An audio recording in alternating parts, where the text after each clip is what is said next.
Madame, Monsieur, bonsoir, bienvenue sur Innov Télévision, bienvenue dans Samedi Sport. Nous sommes très contents de vous savoir très nombreux devant vos postes téléviseurs pour suivre notre émission de ce soir. Vous êtes très contents également parce que vous savez que la RDC a arraché un nul très important avant-hier, jeudi dernier, face au Sénégal, sur le sol sénégalais. C'était très émouvant pour le peuple congolais, raison pour laquelle nous allons finir notre saga qui a duré plus d'un mois, concernant les éliminatoires de la Coupe du Monde 2026, qui va se jouer aux États-Unis, au Canada, ainsi qu'au Mexique. La RDC a joué face au Sénégal, un but partout. C'était un résultat qui a plu à plus d'un. Et nous avons invité deux invités ce soir, permettez-moi la tautologie, pour parler des contours de cette rencontre et aussi creuser pour savoir qu'est-ce qui a marché, qu'est-ce qui n'a pas marché, qu'est-ce qu'il faudra améliorer pour la rencontre face au Togo. Ça va se jouer déjà demain. On va en parler avec deux invités ce soir. Sam Moutoni, bonsoir. Bonsoir Joyce Moukaya, bonsoir Enoch Engo et à tous les amoureux de Samedi Sport. Ça va? Ouais, en forme, ça va. Dieu fait grâce, en tout cas, on est là. Excité par ces matchs nuls, ça fait du bien en fait. C'est quand même un résultat positif, faut le dire, même si dans le fond il y a beaucoup des choses qui vont voilà nous pousser à faire quelques remarques. Mais ça a quand même été un résultat important, faire un match nul face à un cadre continental comme le Sénégal qui a un pourcentage de presque 80% de victoires à domicile. C'est un résultat important.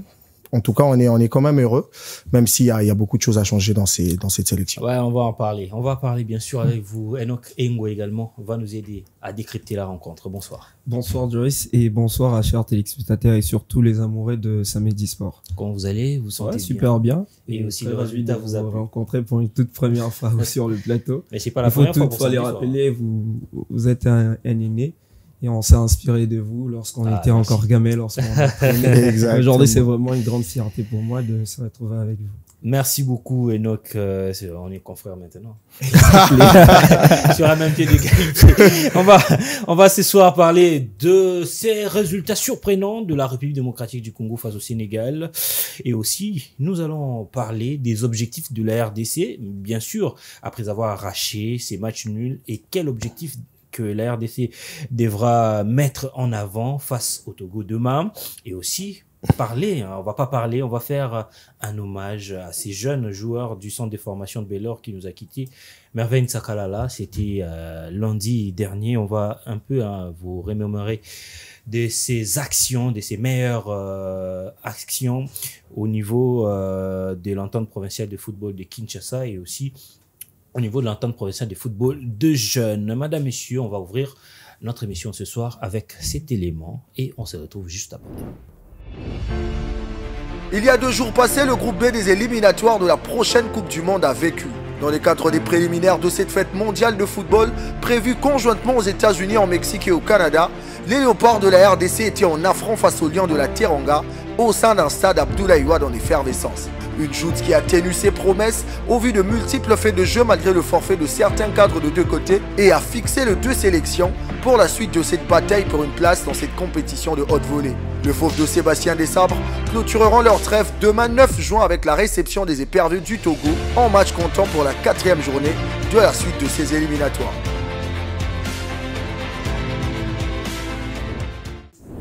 Voilà, nous sommes de retour sur ces plateaux et on va débuter notre émission de ce soir avec Sam Moutoni. Un but partout, d'emblée. On entre comme ça, RDC Sénégal, on va dire que c'est un résultat surprenant. Oui, surprenant, comme vous l'avez dit, peu s'attendaient à ce résultat de Léopard de la RDC. Je rappelle que c'était face à un cadre continental, qui certes a eu un parcours en demi-teinte lors de la récente Coupe d'Afrique de Nations, mais c'était quand même la nation première aujourd'hui au classement africain.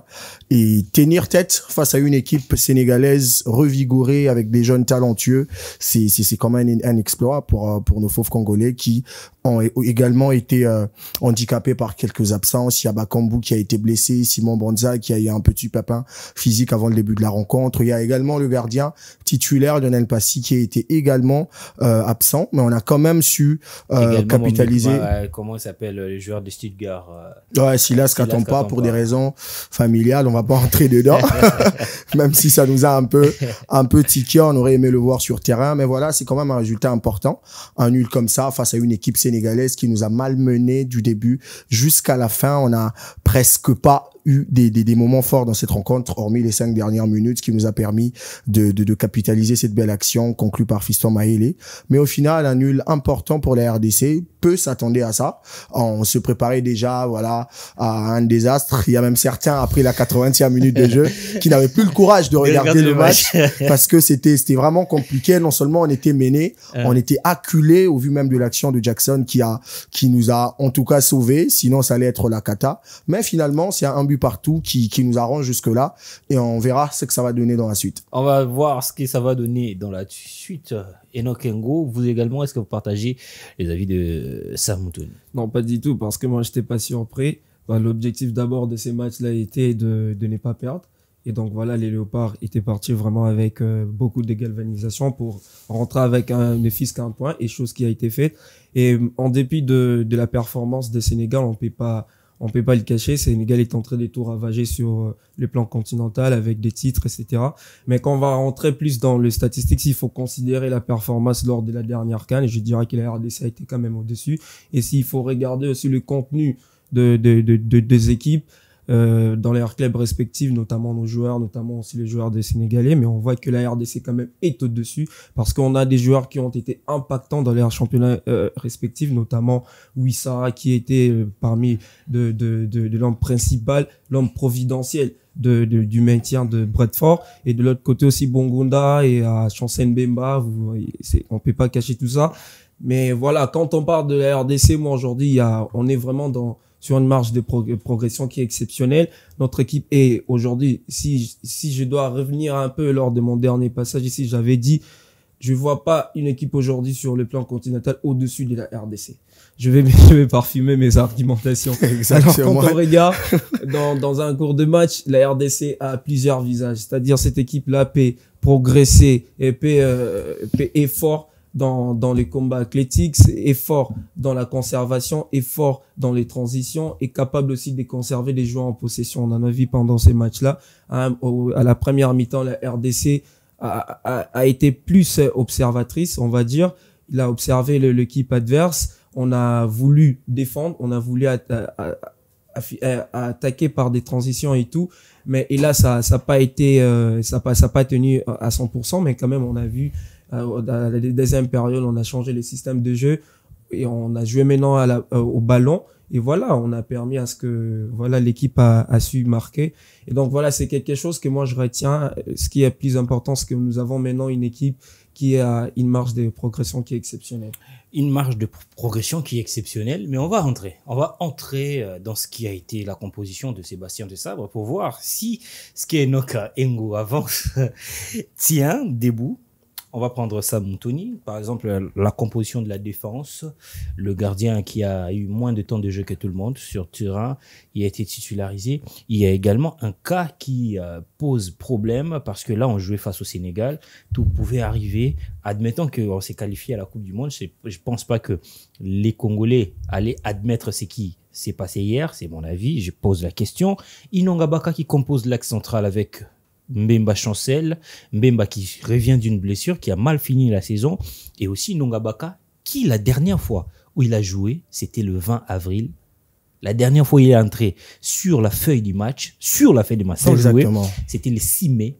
Il n'a plus joué depuis le 20 avril, mais le sélectionneur a pris les risques de le classer titulaire, alors que nous avons un Batou Binsika qui est sorti d'une saison exceptionnelle, et surtout félicitations parce que Saint-Étienne est promu en Ligue 1.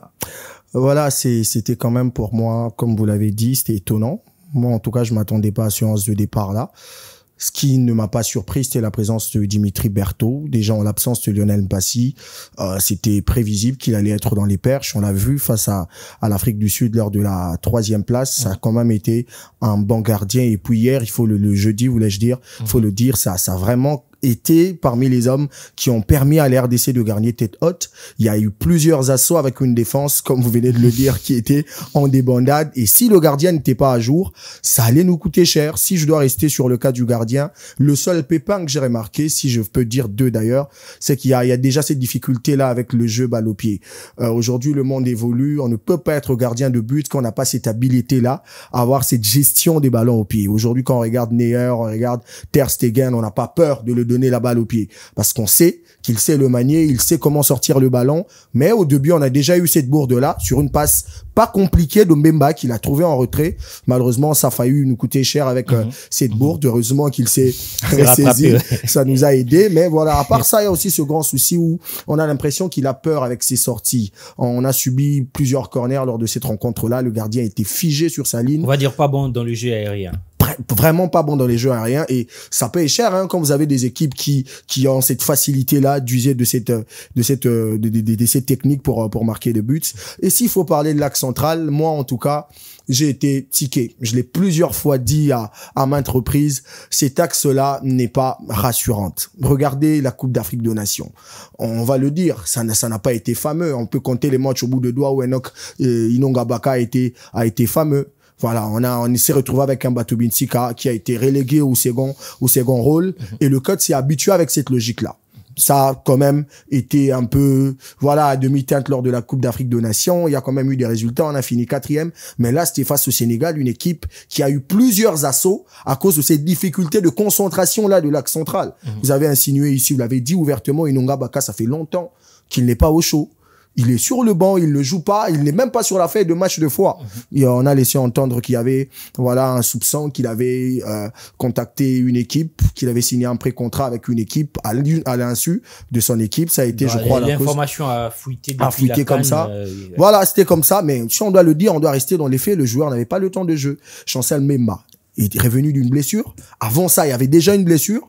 Il a fait une rechute et après on le met sur terrain. Moi, en tout cas, ça m'étonne de voir un Batu Binsika rester sur le banc. Il sort des 2 matchs de haut niveau face à Metz et il a été impeccable dans ces matchs-là. Il avait en tout cas du sang neuf, il avait cette envie-là, cette hargne-là de former cette charnière centrale avec Mbemba qui est aujourd'hui, voilà, la performance balance un peu. Il fallait qu'on mette quelqu'un qui est à niveau et un autre avec qui on peut sur qui on peut compter à cause de son niveau d'intelligence et de son expérience. Malheureusement, le coach a fouté.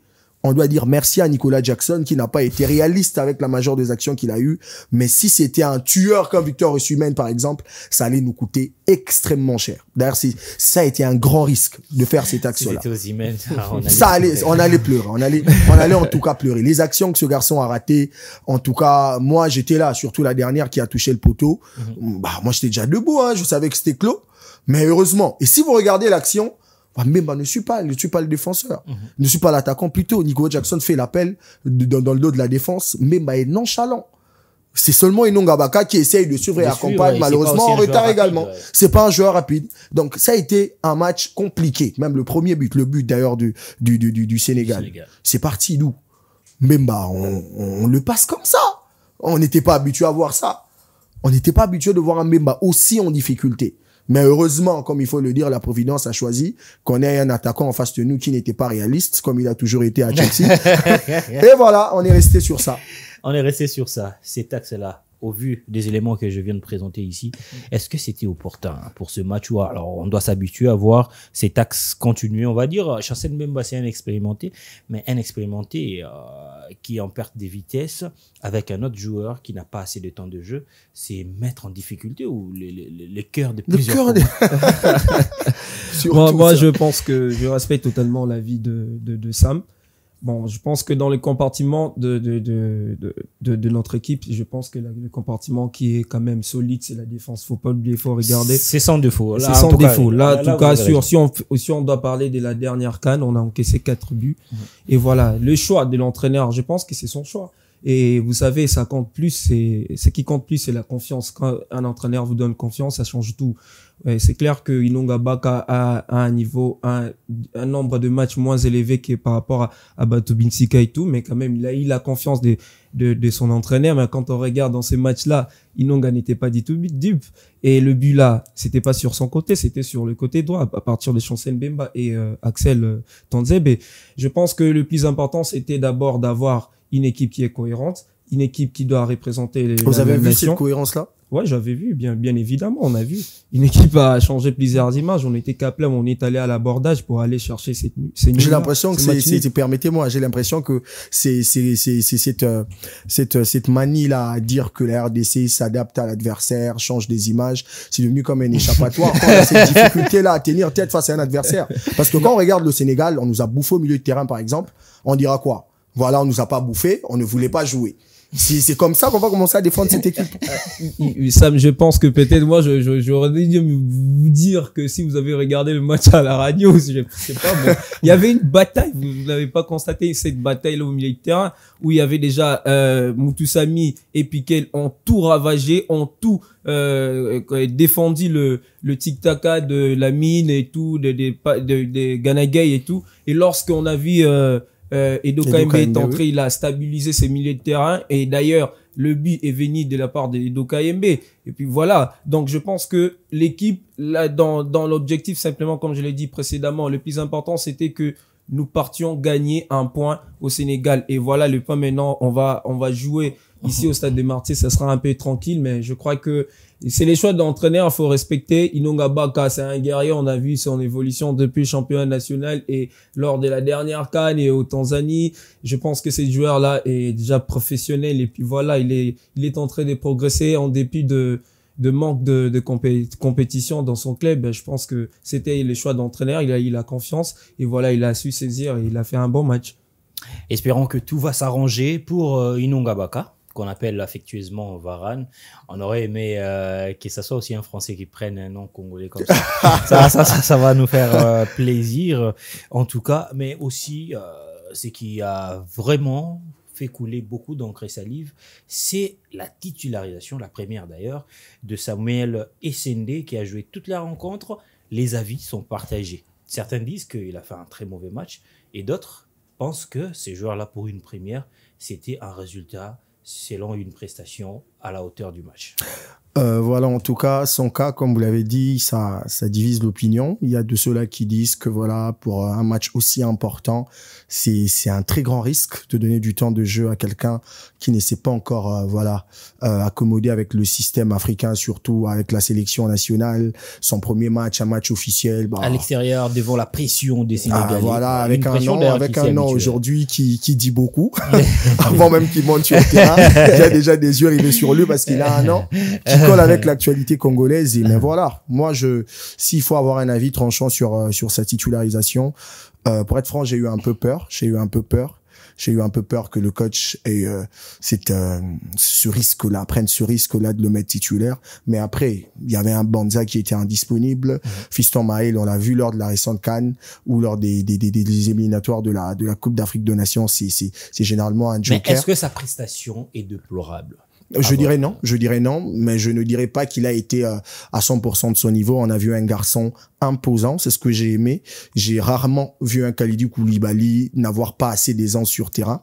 Et Sende a vraiment joué un rôle important. On l'a vu, si vous regardez la sélection nationale lors des années précédentes, on a toujours eu besoin d'un joueur de ce gabarit-là. Okay. On a toujours eu un joueur de ce gabarit-là. Il y a eu Mokani à l'époque, il y a eu Bokila, qui n'était pas très, très aisé balle au pied, mais qui, avec son poids, avec son jeu de tête, a permis à un autre attaquant de se libérer du marquage et de marquer.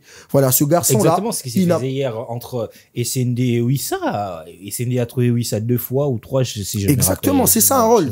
La difficulté qu'on a aujourd'hui, c'est que chacun regarde le match avec sa vision personnelle. Alors que les consignes de l'attaquant, ça passe pas à la télé, hein.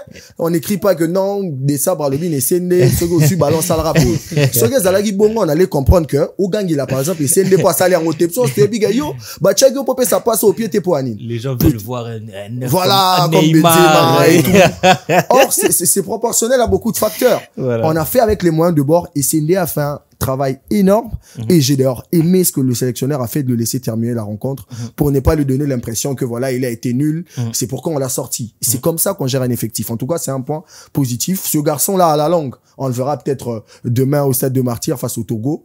Et imaginez qu'il marque avec tout ce qu'il y a comme foot derrière lui.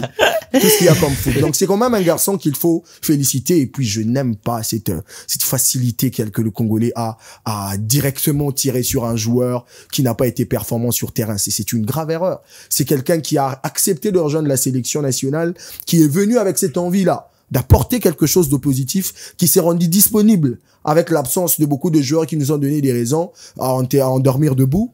Et voilà, il est là, on doit le pousser, on doit le motiver. Il n'a pas certes été au 100% de son niveau, on voulait qu'il marque 4 ou 5 buts. C'est comme ça avec le Congolais, il y a toujours cette dose excessive-là des attentes sur les joueurs. Mais ça a quand même été une pièce importante qui a permis à ce que d'autres joueurs soient libérés, même si ça n'a pas été probant. Chapeau bas à lui, on lui souhaite en tout cas le bonheur et on croit qu'on va chanter à SND un jour ici au Stade de Martyrs. On va chanter SND. On rappelle le statistique de Samuel SND cette saison, ce 35 matchs joués, dès 1948 minutes, 16 buts marqués avec son club de Vizela. On pense tous que c'était le meilleur profil pour ce match-là. Exactement. Et je pense bien que ces joueurs-là n'ont pas fait un mauvais match. Et tout à fait. Il n'a pas fait un mauvais match. Moi, j'ai suivi d'ailleurs ces joueurs-là depuis son évolution lorsqu'il jouait d'abord en France. Clem Malherbe-Camp, c'est un joueur qui est imposant sur le bal aérien, qui est un joueur qui permet à libérer les espaces pour les autres. C'est aussi un facteur qui est très important quand on est attaquant. C'est pas directement de marquer, c'est aussi penser aux autres. Et ce chose qu'il a fait, il a permis d'ailleurs à Kalala de trouver des espaces. Et d'ailleurs, Kalala avait une opportunité dans le dernier carré de marquer. Vous voyez un peu. Et donc, je pense que ces joueurs-là a vraiment beaucoup apporté pendant ce match-là. Et c'était vraiment le profil. Moi, lorsque je suis que Banza n'allait pas jouer, j'ai cru directement. J'avais pensé que Sébastien allait se projeter sur SND et voilà, ça s'est réalisé. Et Fiston Kalala, s'il faut parler, il y a d'autres qui réclament toujours la titularisation des Fiston Kalala, mais il faut tenir compte aussi de ces climats en fait au sein de la sélection. Fiston Kalala, lorsqu'il débute le match, on sent qu'il ronronne, on sent que ça manque un tout mais petit peu de c'est le cas aussi avec les autres avant-centres. Lorsqu'il entre, ces derniers temps, Bakambu, lorsqu'il débute, il marque pas. SND a débuté, il ne marque pas. Banza ne marque pas. Mais pourquoi vous vous attardez surtout toujours sur Kalala? Pourquoi seulement ça doit être Kalala qui doit être en fait, c'est les autres aussi ne marquent pas? Bon, en fait, ce que j'ai constaté, c'est un système de jeu mis en place par Sébastien Desabre, parce que la première période, quand il faut constater, il se focalise trop sur l'observation. Quand on regarde le match contre le Maroc, on a observé les Maroc en première période, mais à la deuxième période, on est allé à l'abordage. Et ça a été le cas avec la Côte d'Ivoire, ça a été le cas avec l'Égypte, et ça a été le cas aussi le jeudi dernier face au Sénégal. Donc, on était dans une phase d'observation à la première période, mais à la deuxième période, il a changé le tactique. Il fallait maintenant aller à l'abordage. C'est ainsi qu'il a lancé un joueur exceptionnel, Fiston Kalala, le cyborg, qui est assoiffé du but, et il a fait entrer aussi les stabilisateurs. On a l'impression comme si donc voilà, c'est son système déjà. C'est pour cela que j'avais dit, la RDC est en train de progresser à plusieurs systèmes de jeu. Vous voyez un peu, il peut jouer déjà en bloc et procéder avec de contre-attaque en transition. Il peut aussi garder le ballon, puisqu'ils ont déjà, à la première période, si on doit constater, il manquait justement ces déclencheurs-là, un porteur du ballon. Kakuta, il n'était pas dans son assiette. C'est mort, Kakuta, on doit le dire, c'est mort. Il faut regarder aussi Village. Moi, je pensais par exemple à la titularisation de Grady Diangana, qui est quand même qui a cette capacité-là, qui a cette qualité-là d'éliminer 3-4 joueurs et libérer l'espace. Et c'est ça qui nous manquait, un porteur des ballons. Vous avez vu, lorsque Ido Kaembe est entré, il a fait ces jobs-là. Il pouvait garder le ballon. Il pouvait aussi, exactement. C'est pour cela, voilà. Donc, je pense que SND, s'il faut regarder, moi, je peux lui donner une note des 7 sur 10. Il a été vraiment à la hauteur. On espère peut-être c'est le match de demain. Là, maintenant, on va jouer. Ça sera chez nous, à domicile. J'espère qu'on va pas observer l'adversaire directement. La RDC, rassurez-vous, on aura la possession. On aura la possession, comme ça a été le cas avec le Soudan, comme ça a été le cas avec la Mauritanie. On va directement aller à l'abordage, vont directement chercher les tic-tac. J'espère qu'avec ces garçons-là, avec les déplacements, il se projette en verticalité, il est fort dans les bases aériennes. J'espère que... Non, mais il y a toutes les zones positives sur lui, demain, en tout cas. Les Togo, ça va être beau. En tout cas, avec je vois pas pourquoi progression... le Congolais, on pensait que ce jeune a fait un mauvais match, parce que comme Sam l'a dit, on a vu Kalidou Koulibaly en difficulté. Il a arraché tout le ballon aérien à ces joueurs-là. Contrairement à ce qu'on avait vu à la CAN, Bakambu ne gagnait aucun duel presque aérien. pas des duels aériens. On dégageait sans savoir fini, si on c'était une allait perte de récupérer le balle. ballon au niveau offensif. Quand on n'est pas sportif, faut pas, il y a des gens toujours qui spéculent, faut pas suivre dans les spéculations et tout. Mais moi, j'avais parlé toujours de Bakambu. Aujourd'hui, quand on regarde ces profils-là, vous avez déjà Banza, vous avez aujourd'hui Sende, vous avez déjà Maëli. Mais en tout cas, laissez-moi vous dire, Joyce, bon, honnêtement, c'est mon avis, je ne vois plus la place de Cédric Bakambu parce que le jeu qui est proposé à la RDC, ça permet pas à Cédric Bakambu de jouer puisque nous, on a besoin, comme Sam l'a dit, on a besoin d'un attaquant, on a besoin un vrai numéro 9 qui est imposant. Qui est vraiment, vous savez, le football africain, ça demande plus d'impact athlétique, ça demande plus d'impact physique et surtout dans les balles aériennes, les on doit avoir des joueurs comme du registre comme Essende et comme Banza. Bakambu sur les balles aériennes, il est complètement nul. Mais avec Bakambu et plus dans les 1-2, Bakambu pisse dans la verticalité, ça dans la existe profondeur. plus chez nous, mais aujourd'hui, ça n'existe plus. Le profil de Bakambu, on peut retrouver ça chez on va Maël directement à l'abordage, on va directement chercher un but. Et donc voilà, j'espère que avec ces trois, Bakambu vu aussi l'âge, l'époque c'est déjà passé. Moi je pense que le profil de Bakambu, on peut retrouver ça chez Maël. Chez Maël, exactement. Il sait faire les appels. C'est ça. Donc Maël aujourd'hui c'est un joker. Qu'il ait le courage de dire c'est fini. Lorsqu'il entre, c'est un garçon, l'objectif c'est de marquer. Et c'est ça la beauté même de son histoire. Et lorsqu'il est sur le banc, il profite déjà les temps d'étudier l'adversaire, de regarder l'équipe, l'équipe adverse. Et vous voyez quand il était entré, il n'a pas hésité d'aller. Et moi je pensais d'ailleurs il allait faire une passe à Bongonda et directement wow, quel super but. Donc je crois que avec cette marche de progression, en tout cas, les équipes qui se préparent de recevoir un bon coup de pied dans le derrière, quoi. À chaque rencontre avec les RDC, excusez-moi, littéralement. Mais moi, je pense que ce sera dur je pense que Bakambu a encore sa place à l'équipe nationale, mais comme sur le banc, comme ambassadeur, hein. Comme ambassadeur. Voilà, il donne des conseils. Comme ambassadeur, ouais, il va gérer, il peut même être coach adjoint. C'est pas un bon. On va faire une petite étude comparative, par rapport à ces deux joueurs, les deux avant-centres qui ont évolué hier, plutôt avant-hier, avec l'équipe nationale de la RDC. Samuel Essende qui a fait 90 minutes. Malheureusement, malgré tout ce qu'on vient de dire, il a fait 0 passe décisive, 0 tir cadré pour ne pas marquer un but. Contrairement à Fiston Kalala Maël qui n'a joué que 12 minutes, 6 minutes réglementaires et 6 minutes de temps additionnel, un tir cadré, un but. Ça sent la rivalité à ces postes-là. Une rivalité qui n'est pas déloyale. Voilà, une rivalité qui n'est pas déloyale, comme vous venez de le dire. C'est important dans une équipe d'avoir des joueurs qui se titillent comme ça. Ça permet à chacun de sortir le meilleur de lui. Et comme l'a dit Enoch, ce que j'aime avec Fiston Kalala Maël, c'est que quand c'est un joker, il entre avec la hargne de marquer. Ouais. Quand il sait qu'il n'a pas assez de minutes, c'est important pour lui d'avoir des éclairs de génie qui permettent à ce qu'on retienne au moins quelque chose de son passage sur terrain. Et Sende, ça a été 90 minutes. Il s'est battu comme un diable dans un bénitier. Il a été important, mais Kalala, il faut le dire, ça a été un garçon important. Et quand il est entré sur terrain, on a directement vu qu'il a pris les marques de la rencontre. Il n'a pas hésité quand il a reçu son premier ballon. Il a placé au fond une rivalité qui va profiter également à la sélection parce qu'on n'aura pas des difficultés d'avoir un seul joueur sur qui on compte, que quand il n'est pas à son jour, voilà, c'est fini, on n'a aucune idée. Là, on a des joueurs qui savent qu'il est important pour eux de sortir le meilleur d'eux et que cette concurrence est importante pour l'avancement de l'équipe. Kalala, en tout cas, je n'ai jamais entendu une histoire où ça lui tique de ne pas être titulaire. Il a toujours été sur le banc. Quand on le dit d'être resté sur le banc, il a toujours cette envie-là. Mais je vous assure que c'est quelque chose qui lui dérange. Bah voilà. Nous étions à la CAN.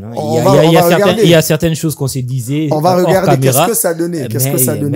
Moi, je me rappelle pas, Monsieur Joyce, permettez-moi de le dire. Je me rappelle pas d'une rencontre où Kalala était titulaire et il a marqué un but. Je me rappelle pas d'une rencontre. Contre Ouganda, il était complètement nul. Et chaque fois qu'il commence le match, ça pèse sur lui. Parce qu'il sait que, voilà, j'ai prêté peut-être une mi-temps pour déjà capter l'attention du sélectionneur. Quand ce n'est pas le cas, bah là, il se perd dans son match. On a besoin d'un joueur comme Kalala, comme un joker. Moi, j'ai regardé Marseille. Permettez-moi de le dire. J'étais Marseillais depuis longtemps. On avait un Michi Batshuayi qui était remplaçant d'André Pierre Gignac, mais il marquait 12-15 buts. Ça n'a jamais dérangé. Pourquoi? Parce que il sait que mon profil à moi, c'est cette hargne-là que j'ai quand j'entre, elle est très très différente quand je commence le match. Je crois que moi, si j'étais à sa place, on met Non, titulaire. mais vous êtes dur avec Maëlé, vous voulez qu'il marque, alors que même si les autres ne marquent pas, ça ne pose pas un problème. Bon, c'est ça la difficulté. Mais hein. c'est Le ça, en profil fait, est vous différent. êtes très dur Mais avec regardez, Maëlé. Maëlé, quand il le marque Alors pas. que Bakambu n'a plus marqué. Je ça donne fait l'exemple beaucoup de temps. typique de Luka. Moi, Bakambu, je l'ai, personnellement, je vais Banza, le dire, hein. Banza d'ailleurs. Moi, j'ai tiré sur ces Allez-y, gens après la CAN. allez-y, Je C'est l'ai le dit seul ouvertement. avant-centre qui fait la différence, Maëlé. Je le dis ouvertement à la CAN. On a été dupés. On nous a tous trompés sur le compte de Banza. On va changer Ça a ce été jeu. pas changé ce jouet.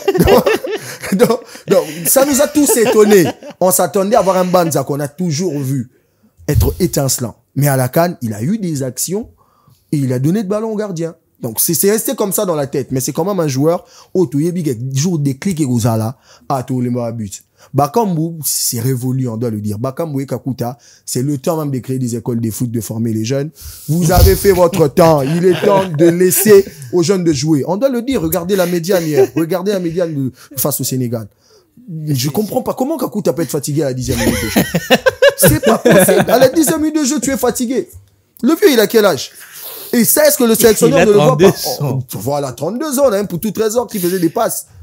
Voilà, on doit le dire. Le sélectionneur doit en tout cas voir ça, surtout le compartiment du milieu de terrain. On a des talents. Noah Sadiki est déjà là. Je sais pas pourquoi on veut pas le faire jouer. C'est d'ailleurs la question que je Voilà, voulais il faut poser. se donner le temps, on veut le C'est voir. la question. Parce qu'après, le Togo, on jouera en 2025. Pourquoi hein. pas? Si ça devient, ça dérange. Je vais donner la parole à Enoch Engo. Ça commence à déranger l'expérience qui se bat avec cette jeunesse. nouvelle génération. Noah Sadiki qui a fait une saison Parmi les 100 exceptionnelle. meilleurs jeunes, il est sélectionné parmi les Golden Boys. Hein, C'est cette le saison. joueur qui a le plus de temps de jeu à l'équipe nationale de la République démocratique du Congo face à un Kakuta qui a fait 10 saisons où il n'a pas dépassé la barre de 16 matchs. C'est difficile en championnat, pas toute compétition confondue. Bon, j'espère que il est clair que l'effectif est pléthorique, la concurrence est tellement exacerbée, il y a On aurait pu voir quand même Noah beaucoup de Même le doublures et dernière tout. minute, voilà. Mais le plus important, je pense que c'est les collectifs qui comptent de plus.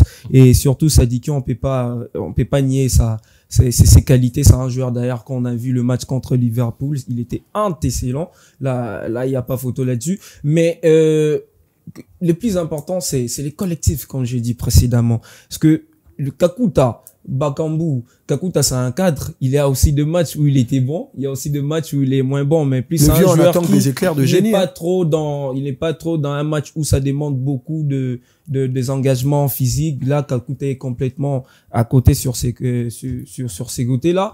Mais je crois que le plus important, c'est toujours le collectif. On va voir maintenant, on a maintenant une équipe où il y a plusieurs doublures, c'est-à-dire ceux-là qui sont sur les bancs, ils ont le temps d'observer, d'étudier l'équipe adverse comme Maël le fait. Et lorsqu'ils vont entrer, ils auront l'opportunité d'entrer, ils vont faire les jobs. On a vu Edo Kaembe l'a fait, on a vu Maël l'a fait, on a vu Joris Kaembe l'a fait. Moi, je retiens plus dans ces matchs-là, l'entraîneur a eu de choix forts, de faire sortir quand même Maswaku qui n'était pas dans son match, mais quand même c'est un cadre de la sélection, vu la performance de la CAN. Moi, je voyais pas Maswaku sortir pendant ce match-là, mais là, il quand même. Mais Joris est entré, on a vu du 109. Il a fait les jobs et le but était sur son côté aussi. J'ai l'impression que Elia nous a muselé, on parle pas de lui. Qu'est-ce qui se passe? Mais c'est qu'il y a quoi? On va donc, ce qui est bon dans cette équipe-là, quand même, il y a de concurrence et tous les concurrents sont bons. Et que ça soit sur le banc, et c'est ceux-là qui commencent le match, ils sont bons. Et donc, c'est ça, en fait, ce qu'on doit retenir dans cette sélection. Mais s'il faut regarder, on doit mettre ces joueurs-là, on doit mettre Noah Sadiki. Mais si l'on mettait Sadiki, un grand match comme ça, contre le Sénégal, un joueur de 19 ans. Mais c'est d'ailleurs ça ce que je voulais dire comme question. Peut-être on va voir, lui-même, il s'attendait pas, en tout cas, Sadiki, lorsque j'ai suivi son interview, il s'attendait pas à être titulaire, il s'attendait même pas à jouer, par exemple, 30 minutes de jeu pendant un match. Lui, il se contente, le plus important chez lui, c'est des rageants de la sélection, c'est de soutenir son équipe, que ça soit sur les bancs, c'est de servir sa nation. Ça doit pas être un leitmotiv pour le laisser sur le banc. Ça lui arrangerait. Et donc, mais avec la concurrence aujourd'hui, sur le milieu de terrain surtout, il y a Edo Kaembe, il y a Moutousami. Non, mais poste de 10 c'est ça. Le plus important, c'est de préparer la jeunesse. L'arrivée des Sadiki, ça va permettre aussi à ceux-là à ceux-là qui attendent toujours que des rageants la sélection très tôt. Ça va permettre, ça va essayer un peu de leur toucher il faut le dire si c'est pour là pour venir à la sélection. Axel Tuanzebe, une première. Quelle note pour lui? S'il faut noter, je donnerais un 6 sur 10. Ça n'a pas été facile pour lui. Au début, c'était quand même important, mais le but est venu de son côté. Le fait d'être un joueur de Manchester ou des ce n'est pas une garantie. Tu peux même jouer au ciel. Tu peux jouer au FC Jésus. Si t'es pas bon sur terrain, tu n'es pas bon. Mais pour une première, en tout cas, bon, j'ai l'impression que c'est ça, hein. On n'a pas envie de tirer dessus. C'est leur première expérience avec la sélection. Mais bon, voilà. Il y a beaucoup de gens qui ont dit par rapport à Kaloulou, bah, c'est un peu des mi-teintes et tout. Mais voilà, c'est quand même un garçon qui nous a fait la fierté de venir. C'est quand même un honneur pour nous de l'avoir dans la sélection. Mais en fait, c'est dans son registre, Axel Twanzebe, il n'est pas fort dans apporter le ballon offensivement. Et c'est ça la grande erreur. On n'a plus un latéral comme ça depuis longtemps. Hein. Mais il n'est pas, à la base, il n'est pas bizarre. Mais on n'a plus. Kaloulou également, il ne monte jamais. Il descend. Il est toujours en train de défendre. On a besoin d'un latéral droit qui perce également, qui fait des centres, qui crée un surnom à l'attaque. Aujourd'hui, on a toujours besoin d'un latéral droit qui est défensif, alors que Mbemba, il fait bien son travail. Pourquoi on doit toujours avoir un latéral droit qui est défensif pour couvrir les erreurs des autres? Écoutez, Samuel, des personnes. Écoutez, Samuel, il faut pas oublier que le Sénégal, c'est un dévastateur à côté de buts. Il loupe jamais ses rendez-vous. Exactement. Donc, le plus important, c'était d'abord d'avoir une charnière défensive très blindée. Et il fallait mettre, dans ce profil-là, il fallait mettre Twanzebe. Twanzebe est fort défensivement. Si vous regardez le confrontation avec Sarr n'était pas dans son match. Il était serré. Donc voilà, mais ce qu'on peut reprocher à Axel Twanzebe, c'est le côté offensif. Il a moins apporté, il n'a pas fait des centres. Et chose s'il y avait Kaloulou au moins aurait dû apporter plus sur ces côtés-là, mais quand même aussi quand il se réveille. Allez messieurs, on doit évoluer avec notre émission. On va prendre le tableau des résultats de match. Togo qui a fait un but partout face au Soudan, la Mauritanie qui est tombée à domicile, plutôt c'est le Togo et le Soudan du Sud, un but partout. La Mauritanie qui est tombée à domicile face au Soudan et le Sénégal, un but partout face à la République démocratique du Congo. Au classement, c'est le Soudan qui occupe la tête avec 7 points. Le Sénégal vient en deuxième position avec 5 points. La RDC monte en troisième position avec 4 points. Togo occupe la quatrième position avec 3 points. Le Soudan du Sud qui occupe la cinquième place avec 2 points. La Mauritanie, comme par surprise, est dernier avec un petit point. On va parler maintenant de Sébastien Desabre. Vous allez avoir une minute s'il vous plaît. Ne débordez pas parce qu'il reste encore quelques minutes pour nous.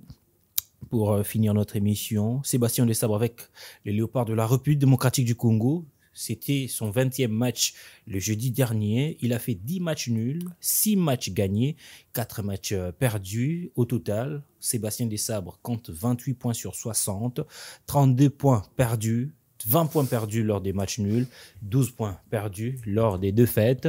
En deçà de la moyenne, Sébastien Desabre a été renouvelé pour 5 ans.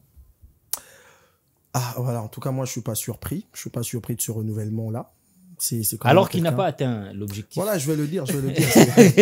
Allez rapidement parce qu'on n'a plus assez de temps. En tout cas, de ce renouvellement-là, c'est quand même quelqu'un qui a remis la sélection dans le cœur de la majeure partie des gens. On était un peu déçus avec cette équipe. On a fait quand même une CAN qui, certes, n'a pas été ponctuée par des victoires et tout, mais on a quand même eu une 4e place importante dont on rêvait depuis un certain moment. Et voilà, avec un bilan, si on regarde que ça va être compliqué d'enrôler un autre. Parce que là, si on doit rester figé sur ces bilans-là, ça va nous pénaliser. On aura toujours cette tendance à chercher quelqu'un d'autre. Ce sont les chiffres. On ne peut pas refuser ça. C'est ça la réalité. On a promis aux téléspectateurs un rapport chiffré. S'il y a un problème que j'ai remarqué avec son équipe, c'est que la RDC est maintenant une équipe à réaction. Ça fait longtemps. Et comme Ingo l'a dit, je sais pas si c'est un échappatoire pour eux.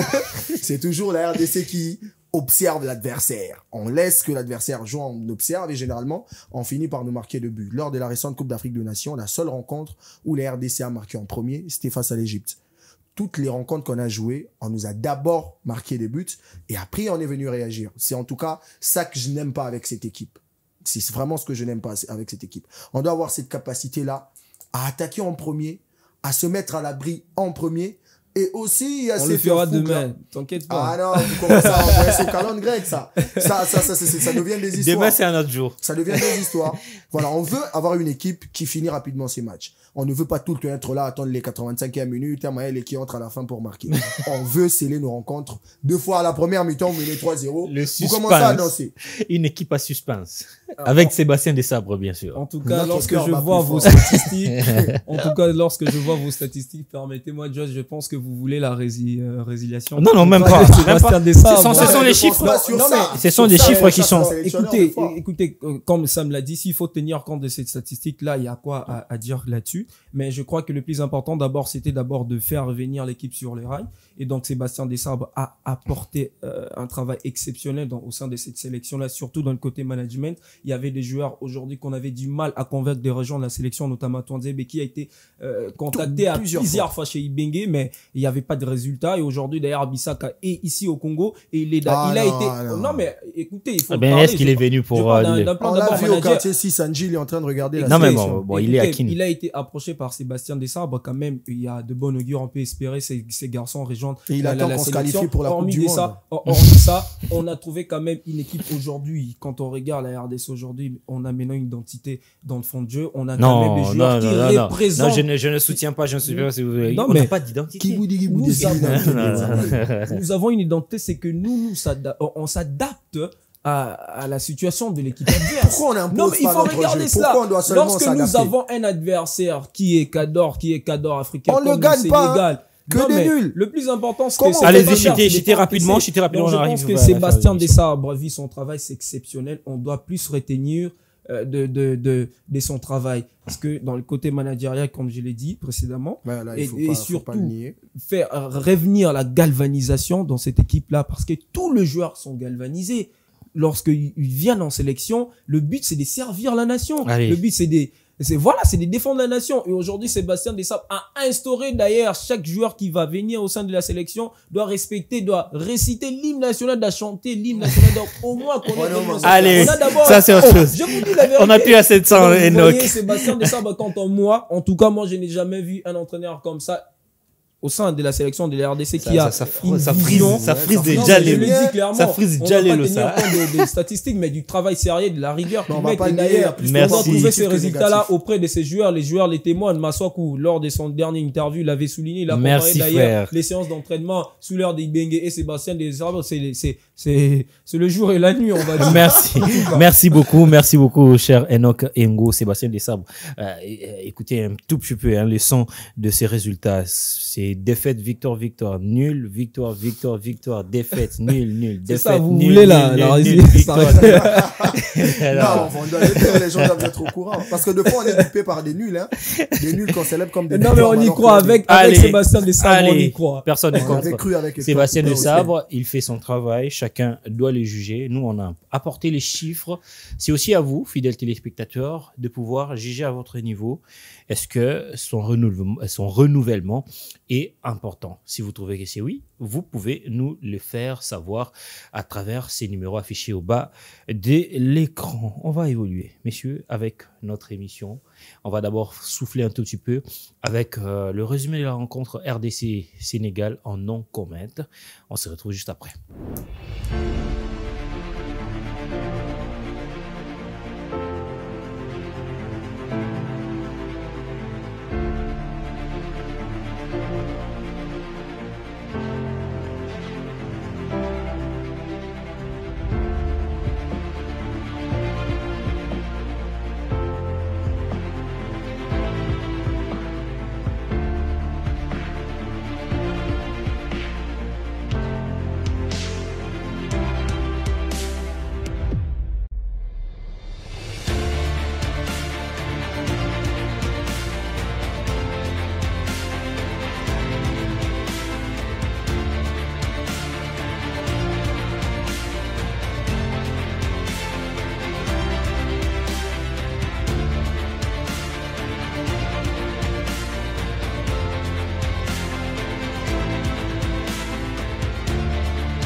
Et voilà, c'est ainsi que nous tournons la page de la rencontre aller Sénégal face à la République démocratique du Congo. Un but partout, but de Ismaïla Sarr et de Kalala Mayele Fiston.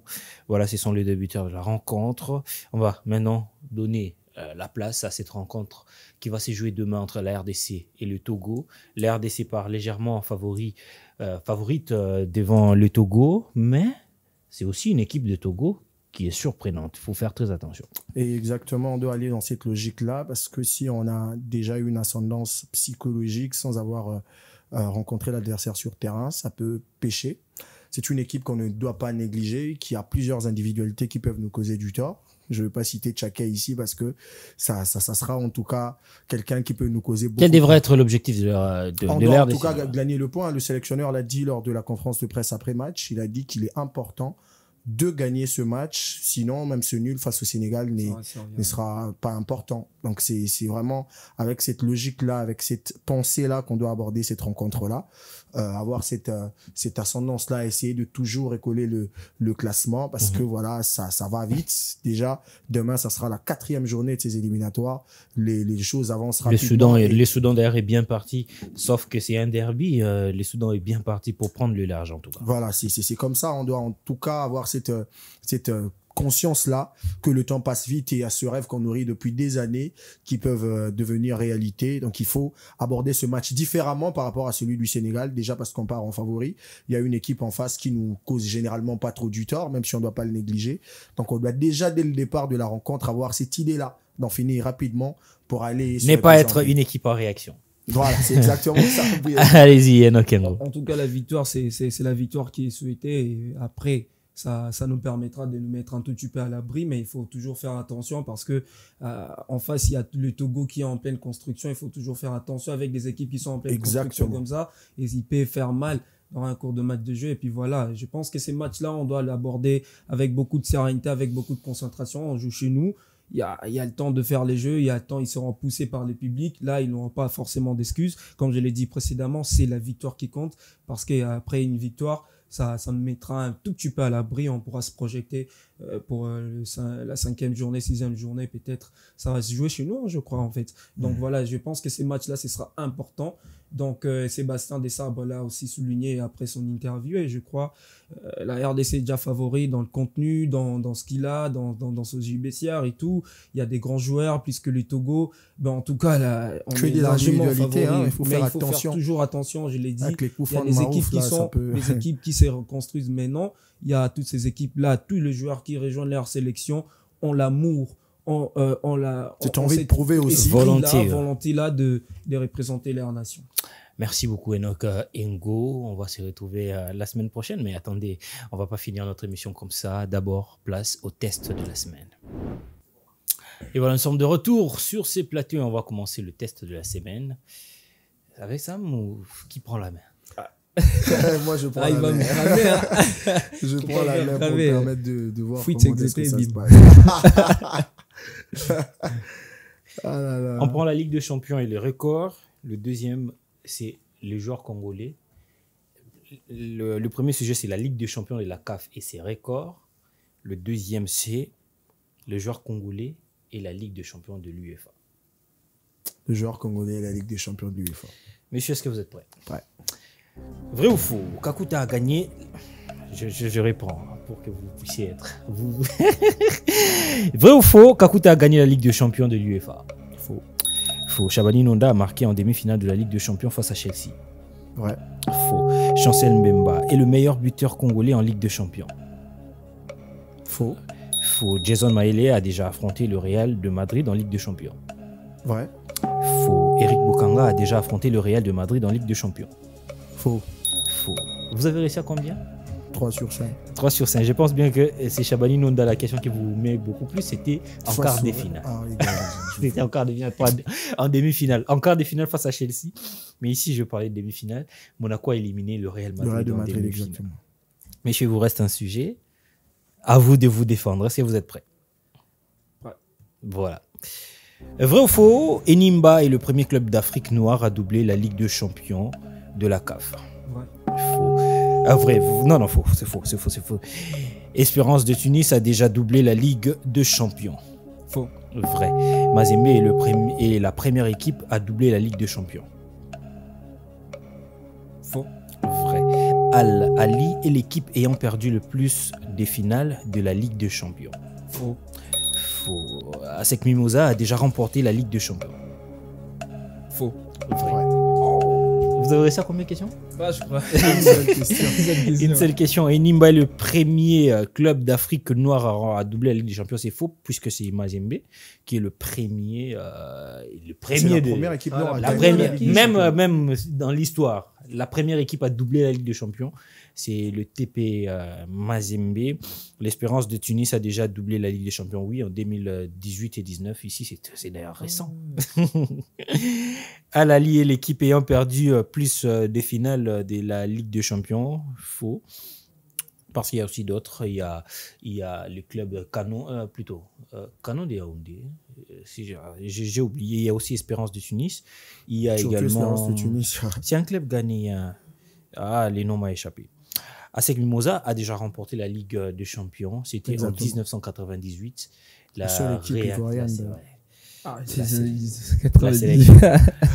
Bah, ça fait aussi longtemps qu'il s'impose plus. Ça va faire 26 ans.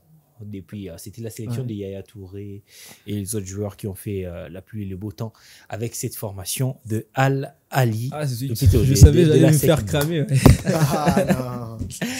Voilà, nous sommes arrivés complètement à la fin de notre émission. Comme nous l'avons dit au début, nous allons rendre un hommage à cet attaquant de la formation, du centre de formation de Belor, Merveille Ntsakalala Ndilou, le meilleur buteur de cette équipe au niveau de l'élite quinois.